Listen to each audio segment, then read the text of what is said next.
ඒ වගේම තමයි මේ මොහොත සකස් කරන්න තියෙන්නේ සිතුම් දෙවියන්. අනිත් උපදේශයට මරණය දක්වාම දක්වන හයක් වෙනවා. මේ උදාහරණයේ දෙවන දක්වන වල චෝදිකට දක්වන විකල්ප වෙලා තමයි දානකට පස්සලා තියෙන්නේ. ඉතින් මේ දීර්ඝකට දාලන්නේ ඇති දීර්ඝයන් කියනවා නෙවෙයි.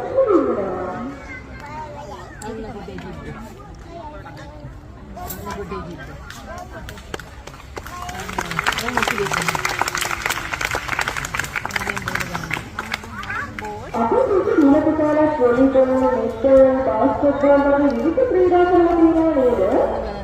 ඒකම තමයි දකලා තියෙනවා ගාලියේ netball කරලා කරනවා. බෑනේ. ඔන්න බලන්නකෝ අපේ අනිවාර්ය netball කරලා කරන්නේ.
Ini